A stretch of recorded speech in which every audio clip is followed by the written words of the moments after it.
Hello friends, welcome to new session of quantitative aptitude. Today we are going to discuss about the division formula. आज हम बात करेंगे division formula की और division formula जिसमें divisor, quotient, dividend, reminder इन्हें कैसे यूज किया जाता है, इसमें बेसिक क्वेश्चन क्या बन सकता है और किस टाइप के क्वेश्चंस हमें थोड़े से टिपिकल जो एग्जाम लेवल में हमें देखने को मिलेंगे. So let's we start with discussion of division formula.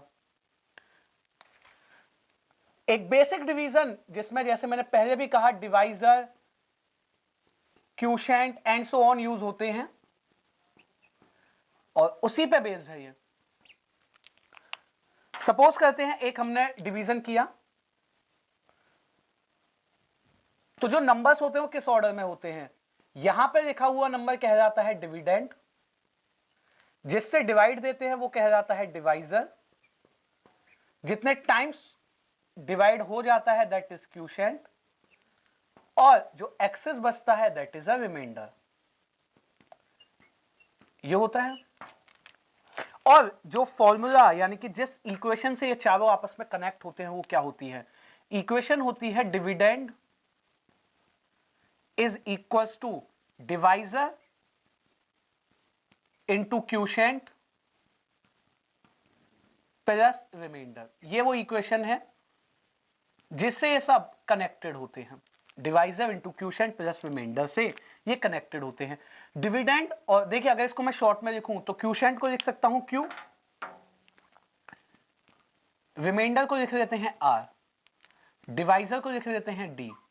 और जो ये डिविडेंड है ये भी डी आएगा, तो अगर दोनों जगह डी आएगा तो it can create a problem. तो इस डिविडेंड को हम एन मान लेते हैं, या आप कैप्स और स्मॉल डी से भी रिप्रेजेंट कर सकते हैं. तो n is equal to D into Q plus R. अब इसमें आप देख सकते हैं जो फॉर्मूला है उसमें चार चीजें एसोसिएटेड है. अगर मैं तीन चीजें हमें पता हूं और हमें फोर्थ हमसे पूछा जाए क्या हम फाइंड आउट कर पाएंगे. So definitely we can find out. Let's take an example. अगर कहा जाता है जो डिवाइजर है वो 10 है, क्वोशिएंट है 9 और रिमाइंडर है 7, वो डिविडेंड क्या होगा, वो यार नंबर क्या होगा. देखिए क्वेश्चन ऐसे होता है, एक नंबर है जिसे अगर 10 से डिवाइड दिया जाए तो क्वोशिएंट बनता है 9 और रिमाइंडर बनता है 7. तो बताइए वो नंबर क्या होगा. तो इसमें अगर हम इस फॉर्मेट में, इस फॉर्मूले में रखें n इज इक्वल टू, तो डिवाइजर है 10, क्वोशिएंट है 9 और रिमाइंडर है 7, तो ये हो गया 90 प्लस 7. तो जो डिविडेंड है यानी जो नंबर है वो बन जाएगा 97. ठीक है, जो नंबर है वो क्या बन जाएगा, वो बन जाएगा 97. तो ये इसका जो डिवीजन फॉर्मूला है उसका बेसिक्स है. अब इसमें जो क्वेश्चंस आते हैं वो एक और दूसरे क्वेश्चन आते हैं जो सेक्शन बी है, जिससे हम कह सकते हैं कि एग्जाम के पॉइंट ऑफ व्यू से जो ज्यादा इंपॉर्टेंट है. That's a basic one. अब इसमें डिफरेंट जो क्वेश्चन है वो क्या आता है. अगर इसमें चार चीजों में से तीन बताए हैं, एक पूछेगा तो इट्स ऑब्वियस हम आसानी से उसे बता देंगे. नेक्स्ट क्वेश्चन पर मूव ऑन करते हैं. अगला क्वेश्चन यानी नेक्स्ट एग्जांपल, किस तरह से हमें क्वेश्चंस पूछे जाएंगे. सपोज करिए a number is divided by 15 and gives remainder 7.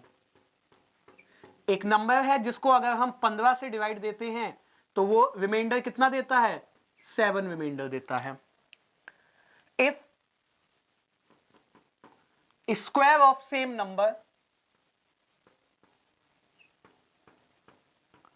if square of same number divided by, और इसके आगे तीन कंडीशंस हमारी हो सकती हैं. कौन कौन सी. If square of same number divided by, तीन कंडीशंस हो सकती हैं, ए, बी और सी. पहली कंडीशन है 15 से ही, दूसरी है 5 और तीसरी है 9 से. तो ये तीन क्वेश्चन हैं वर्चुअली. Find reminder. ठीक है, अब देखिए क्वेश्चन को मैं एलैबोरेट करता हूं. क्वेश्चन ये है, अगर एक नंबर को हम 15 से भाग देते हैं, 15 से डिवाइड देते हैं, तो रिमाइंडर बचता है हमारे पास 7.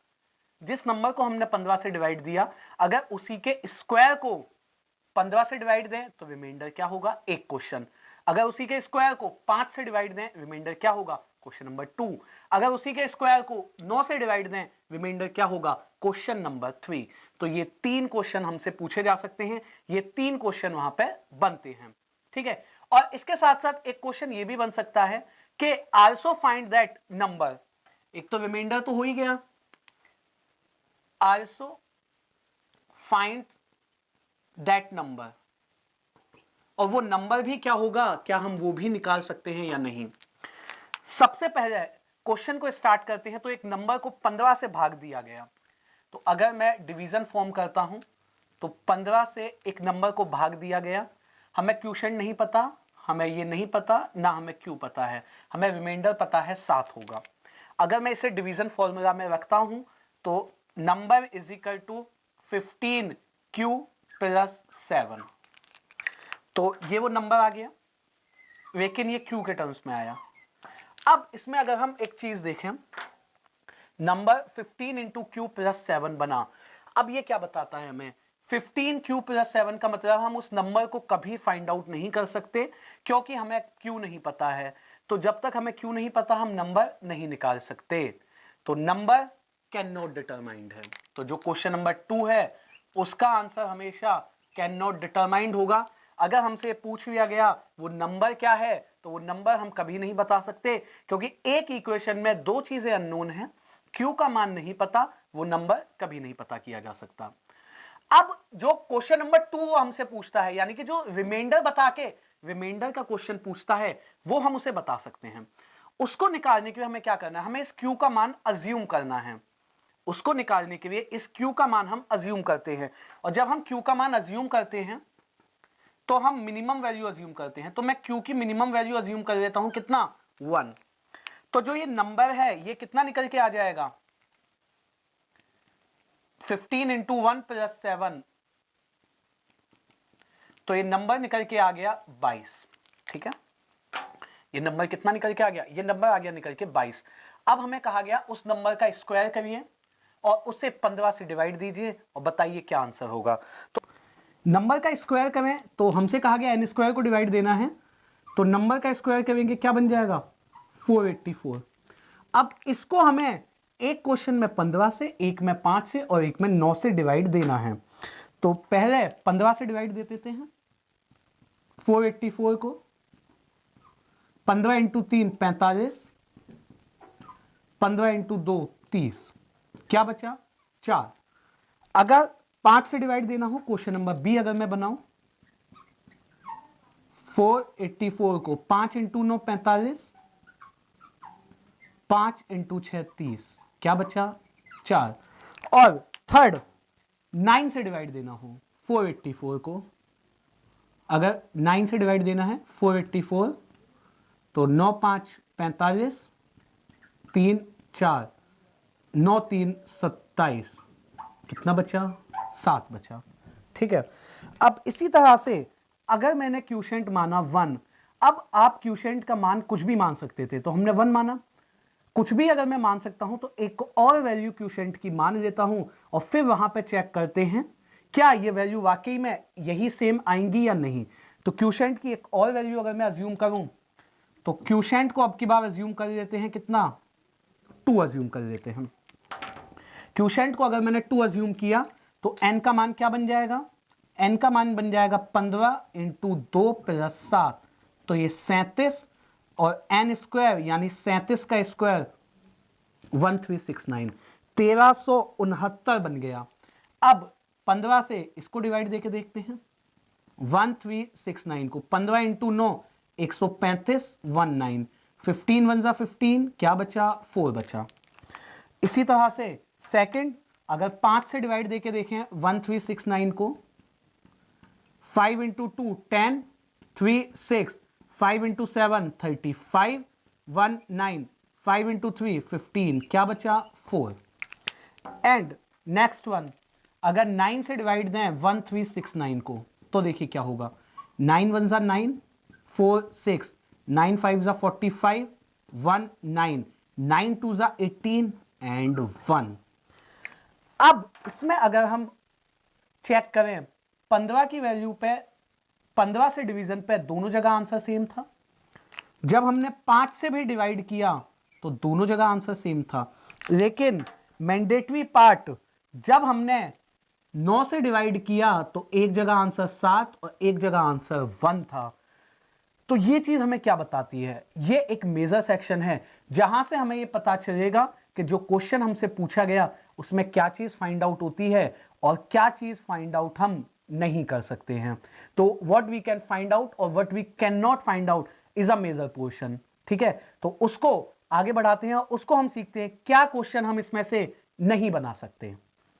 तो जैसा हमने देखा कि 15 और 5 के लिए तो आंसर समान रहा था क्यू की वैल्यू चेंज होने के बाद भी, लेकिन 9 के लिए आंसर सेम नहीं रहा। तो ऐसा क्यों हो रहा, या क्या कोई लिमिटेशन है? तो पहली जो चीज इसमें आपने याद रखनी है वो क्या होती है? फर्स्ट डिवाइजर जिससे क्वेश्चन में दिया होता है कि डिवाइड किया और ये आया रिमाइंडर, और सेकंड डिवाइजर ये हमने चेक करना होता है। अगर डिविजिबल है तो आंसर आएगा, और इन केस डिविजिबल नहीं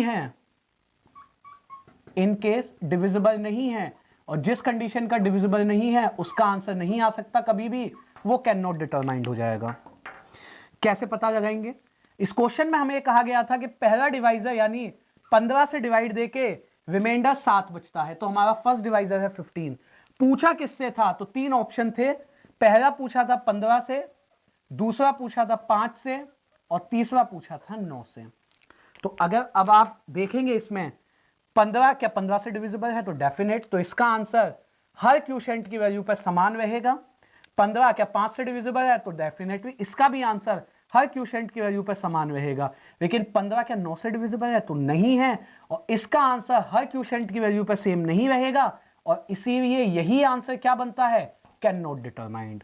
तो कम से कम हम इस सी का ऑप्शन कह सकते हैं, ये भी कैन नॉट डिटरमाइंड हो गया। और ए और बी के आंसर क्या आ गए? 4 एंड 4 आ गए। बट जो क्यू की वैल्यू मानी है हमने 1 और 2 मानी, क्या इससे भी आसान कैलकुलेशन कहीं हो सकती है? तो डेफिनेटली इससे भी आसान कैलकुलेशन हमें कहां मिलेगी? जब हम क्यू की वैल्यू सबसे कम, और सबसे कम 1 नहीं है, सबसे कम है हमारा 0। अब ये क्वेश्चन जब हमने नेक्स्ट टाइम कभी भी बनाना है तो ना 1 पे बनाना है ना 2 पे बनाना है, ये कुछ नहीं हमने करना। हम इस क्वेश्चन को हमेशा क्यू की वैल्यू 0 पे बनाएंगे। तो अब मैं इसको देखिए आउटलाइन कर देता हूं, ये इसका शॉर्टकट है। हमने हमेशा क्यू का मान 0 पे ही बनाना है, ठीक है। और क्यू के मान 0 पे बनाने से पहले इट्स ऑब्वियस हम चेक कर चुके होंगे किसके आंसर बता सकते हैं और किसके नहीं। तो जो हमसे पूछा गया 15 का बता के 15 से हम आंसर बता देंगे, 15 का बता के 5 के हम बता देंगे, लेकिन 15 का बता के 9 के can not determine. We never ever have to check whether it is answerable for 9 और नॉट। अगर 9 से डिविजिबल नहीं है पहला divisor, it is not answerable, it is can not determined always, ठीक है। अब Q का मान अगर मैंने 0 माना तो देखिए क्या होगा, प्रॉपर डिटेल में हम इसको बनाते हैं। 15 से डिवाइड दे रहे थे, Q हमने 0 माना है, N हमें नहीं पता, ये 7 है। तो अब divisor into quotient 15 into 0, it's always be a 0। 0 से किसी की भी गुणा 0 ही रहेगी। अगर मैं इसको डिटेल्ड में बताऊं आपको ऐसे, तो N का मान क्या आ गया? N का मान मेरा 7 आ गया। तो मैं क्या कह सकता हूं, जो मेरा रिमाइंडर होगा, अगर वही मैंने क्वोशिएंट को 0 माना तो वही मेरा डिविडेंड होगा। तो नेक्स्ट टाइम मुझे डिवीजन भी परफॉर्म करने की नीड नहीं पड़ेगी। जैसे ही मैंने Q का मान 0 माना, रिमाइंडर मुझे 7 गिवन था, तो मैं नंबर को भी क्या लिख दूंगा? 7 लिख दूंगा, ठीक है। अब मुझसे n स्क्वायर के लिए पूछा गया था, तो n स्क्वायर था 49, और 49 के लिए 15 से डिविजिबल करें इसको, 15 into 3 45।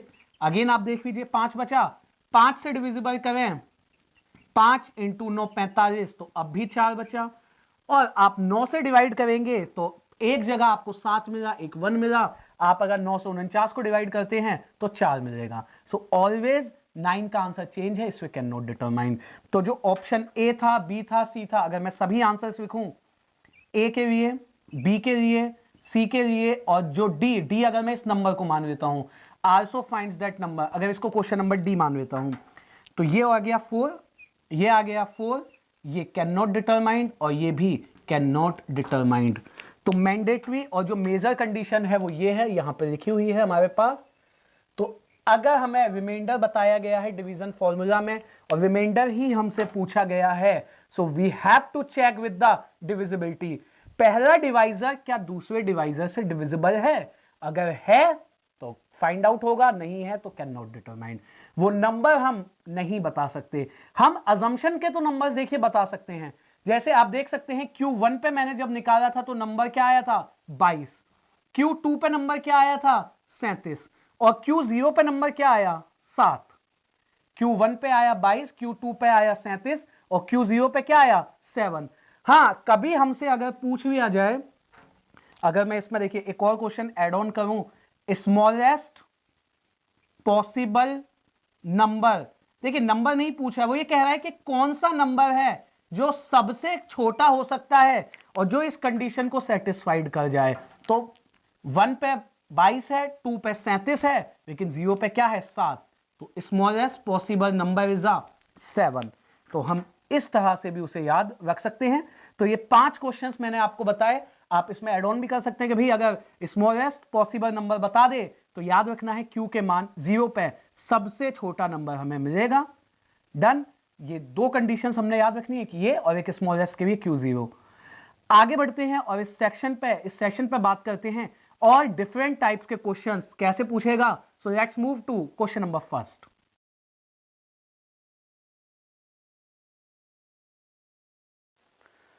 Let's move to some more questions on division formula. बढ़ते हैं आगे और बात करते हैं क्वेश्चन फर्स्ट की।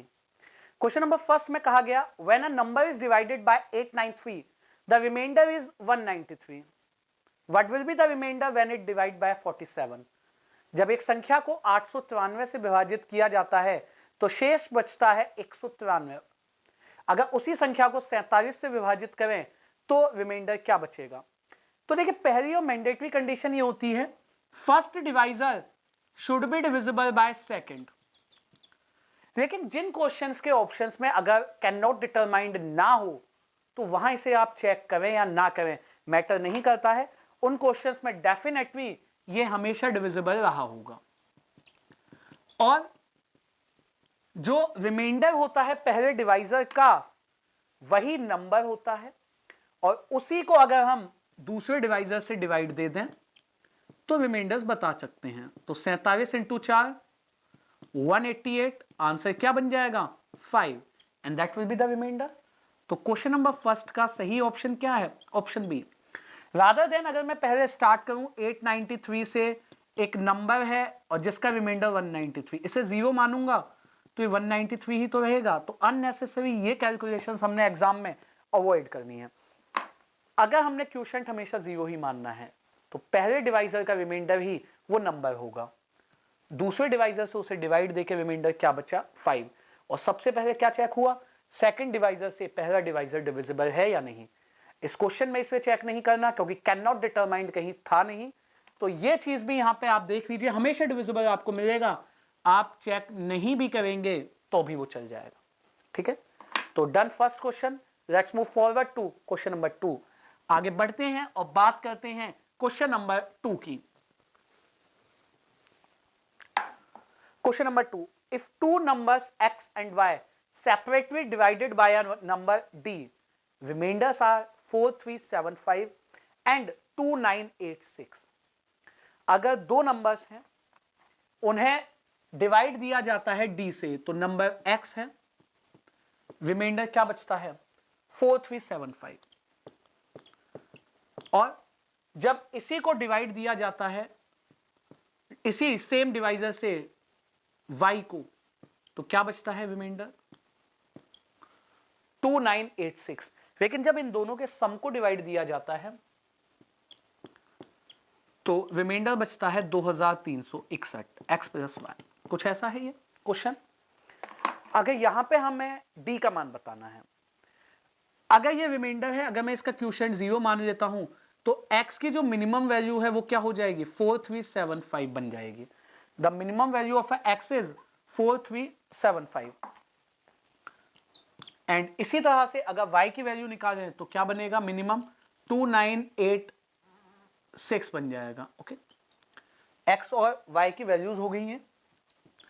जब हमने दोनों को सम किया, यानी कि जब हमने x और y को जोड़ दिया, x और y को एड ऑन किया, तो 5 और 6 11, carries a 1, 9 and 7 16, again 1, 10 3 and 2 4 6 and 1 7, ये बना।